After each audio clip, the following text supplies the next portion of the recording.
I'm a faithful believer in Jesus Christ. I battle with combat-related PTSD and the alphabet soup that goes along with it, such as anger, anxiety, avoidance, and depression, just to name a few under this monstrosity of an issue. My name is Chip. To start out, I would like to say, I'm a liar, thief, manipulator, cheater, adulterer, deceiver, killer, judgmental, sinning, and dishonest man. Psalm 23:4. Yea, though I walk through the valley of the shadow of death, I will fear no evil, for you are with me. Your rod and your staff, they comfort me. For as long as I can remember, this verse was just something that sounded cool to say. As I have journeyed this pathway to peace, it has grown to have a deeper meaning over time. You know, back during my military career, I used to teach my soldiers history when we trained. Military history, unit history, etc. As a veteran, I firmly believe you have to know where you came from in order to know where you're going. So let's start there. I grew up in your normal, typical nuclear family. Mom and Dad were married before I was born and stayed married until my mother's death in 2017. There was just me and my sister, and we carried on and fought like most siblings do. Your average, normal family. No big secrets, no hidden agendas. Mom forced us to tag along to church throughout my entire childhood. That is, until I got older and opted out. I went through school with no hardships. School was easy. My grades reflected that. I never struggled, never cracked a book, and always maintained A's and B's. I graduated high school and tried college for a semester. I wasn't happy, and I didn't want to be in school anymore, so I dropped it. It was at this point my father gave me a choice. Go to school and you can live here, get a job and you can live here, or move out. So what did I do? I joined the United States Air Force and left my normal, comfortable life. The year was 1993, and I started my military career which would span over 23 years of my life. For the next 4 years in the Air Force, I traveled the globe once. I had the privilege of seeing many states and multiple countries. Through all the travel, training, ups and downs, the only absolute traumatic event was a firefight I was in while stationed in Turkey. The year was 1995, and here I was, 20 years old, and my first life flashing before my eyes event. This is important because this event was my first conversation with God as an adult, and it truly scared me to my core. I won't go into the details of the event. However, that night after everything had calmed down, I laid in my bunk, angry at myself for being so fearful. I told God I'd never be afraid of another thing. Our conversation was brief and mostly one-sided. Remember my verse earlier? This is when it started to shape my life. This is also the moment in my life that anger took hold. The next 2 years went by and my enlistment ended. I returned home, ready to attempt college again. In 1997, I moved to Monroe, Louisiana, and enrolled at Northeast Louisiana University, now called the University of Louisiana at Monroe. This time around, it was going much better. That is, until I found the party crowd. Drinking, partying, late nights, basically doing whatever Chip wanted to do instead of what I needed to do. Well, this forced me to find a job to support this lifestyle, which was the beginning of the end for college. Then I met a girl. Girl got pregnant. College and carefree Chip was at an end. We got married soon after meeting, and my first child was born in December of 2000. We were married for almost 5 years, and 2 more children had joined the fray. Shortly after getting married, I had rejoined the military in the Louisiana Army National Guard, as I felt a void, something missing since I got out over 3 years prior. Then in 2004, I was deployed to Afghanistan, and I spent a long, grueling, miserable 15 months there. Through rocket attacks, communication blackouts, odd work hours, and the time difference, I survived. So 15 months and $15,000 later, I came home to a separation.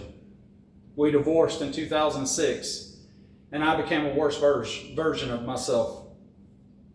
So yeah, imagine being half a world away. All you're thinking about is coming home to your family and getting back to a normal life. And bang, you're slapped in the face with the harsh reality that your wife emptied the bank account and took a trip to Hawaii to see her new boyfriend, all just 4 days before you return home. It wasn't as simple as that sounds. I went through months of denial, tried desperately to hold on to a marriage that was already over. Then came the custody battle for the next several months. And once the dust cleared, began the dark abyss that I spent the next few years living in. I was angry. I was depressed. I was suicidal. I was cynical. I was broken. In Psalm 34:18, it says, "The Lord is close to the brokenhearted. He rescues those whose spirit are crushed." Fast forward to 2009, and here I am deployed again, this time to Iraq. This deployment, I had the distinct pleasure of being an IED hunter and performing route clearance. You know, the things that go boom? Yes, sir. I went and found them. 9 months through this deployment, we handed over route clearance to the Iraqis as part of the transition. So I changed jobs and became part of an engineer assessment team.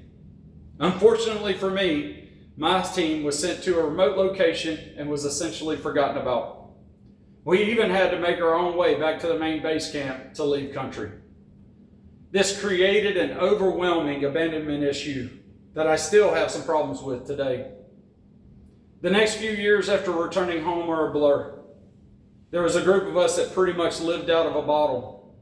This is the point in my life that I lived with absolute reckless abandon. You name it, I did it. I was constantly seeking the adrenaline high. My suicidal tendencies were also at an all-time high. If it wasn't dangerous or involved risky behavior, I didn't want to do it. One example is how I used to ride my motorcycle. At extremely high rates of speed, I would take my hands off the handlebars, close my eyes, and count to 10 Mississippi. Whatever happened, happened. This is how I lived my life in those days. 2013, I met Lindsay, who I'm proud to call my wife today. When I met her, I had been divorced for 7 years, and during that time, I went through relationships like changing socks. I could and would always find something wrong with each and every one of them. I could not stay in a relationship longer than a few months, so yeah, enter Lindsay. And even though I was still living a reckless life, she would not leave. I had no intentions of remarrying. I was perfectly okay with just living together. But like I said, she stayed. In 2015, through complications and premature, we welcomed my youngest son to the world. Up until this point, I really hadn't had any real communication with God. I mean, I did the usual. Give me this, I want that. If you do this for me, I will do or quit this, etc. Some of you know what I'm talking about. Well, it was about to get real for me once again. This little boy came into the world premature via emergency cesarean. He was not given a good prognosis and was not expected to survive. I was allowed in the NICU to see him. He was struggling, and the doctors were doing all they could. After demanding to be alone with him, the nurse reluctantly complied, and seeing him laying there so small, hooked up to all the machines and devices, I hit my knees. I began crying and experienced true fear for the first time since 1995. I asked God why. I told God it was not fair. I demanded it be fixed. Then I gave in. I let go of my control, released my anger, and forfeited my life to His will. I asked God to make this little boy better. I promised my life for His kingdom. See, at that time, I was trying to make a deal, to make a trade. But now as I look back, it was already His will, and He was using that moment to wake me up. This was God telling me to get out of my own way and follow His. But it took another 7 years for this to fully resonate and for me to fully accept. And we know that in all things God works for the good of those who love him, who have been called according to his purpose. Romans 8:28. So that brings us to 2020, the year of COVID and the death of life as we knew it. I guess it is only fitting that my own life has an ending and a new beginning this year as well. Since the birth of my son, I was still getting in the way. Like I said, it took another 7 years, so we still have 2 more to go at this point. I was in a motorcycle club. I was having ups and downs in my military career. My mother passed away. My wife was sexually assaulted, and then I retired after 23 years of combined service. That's a lot in a small amount of time, huh? I believe I was at my limit of mental stability. So yeah, retirement. This began a whole new chapter of questions. What's next? Where do I go from here? How am I going to support my family? What is my purpose? Wait, what? What is my purpose? This one kept hanging on, and I kept hearing it over and over. I became consumed with this simple question, and it was driving me insane. This one question, the one that I could not answer, was killing me. I was in an unknown place for the first time in over 2 decades. I was spiraling down the rabbit hole. Almost 2 years in the dark abyss I sat, constantly feeding the wrong wolf. Then came February 16th, 2022, the greatest day of my life. This date is better than my kid's birthday, better than my wedding anniversary, better than anything. This is the day I started therapy and began to heal and recover. The greatest thing I've ever done is force myself to go to that appointment. My therapist, who I tell everyone saved my life, was the first step in God's design. Through her, I began to see things differently and to accept things for what they were and not what I wanted them to be. Like I said, this is a great day because it was the beginning. Later that same year in October, I was home with our son while Lindsay went to church like she normally did. We eventually got up and headed out for breakfast and some typical walking around Lowe's window shopping. It was then that he began asking where Mama was. You guessed it, that became I want Mama, I want to see Mama, etc. You know how kids are. So I told him she was at church, but that wasn't good enough. We had to go to church to find her. I walked into the room where they were having their small group, and everyone gasped and held their breath. Because what I didn't know was earlier Lindsay was crying and praying for God to intervene and for me to find my way. There they were, having a biblical scavenger hunt, and they asked if I wanted to join. Wait, hold up. You want me to do what? Yeah, that's what was in my head. I didn't want to be that guy, so I said, yeah, sounds great. We broke into teams, loaded into vehicles, and headed out to collect the items. During one of the stops, I was sitting in the passenger seat with my wife while they were talking across cars, and I heard a voice. It said, "You will be saved and baptized today." I shrugged it off, chuckled to myself. I even said, "Yeah, right," like that's going to happen. Then I heard the voice again, but this time with force, measure, and loudly it proclaimed, I said, "You will be saved and baptized today. Now." Yeah, that got my attention. I turned and told my wife, and her mouth hit the floor. When we told the group, everyone was in shock and awe. We rushed back to the church, got in touch with the right people, and you guessed it, I was saved and baptized that day. Isaiah 6:8 says, "Then I heard the voice of the Lord saying, 'Whom should I send? Who will go for us?' Then I said, 'Here I am. Send me.'" Soon after my baptism, I started attending church regularly, and I felt convicted to try Celebrate Recovery. However, I didn't have the best experience or first impression.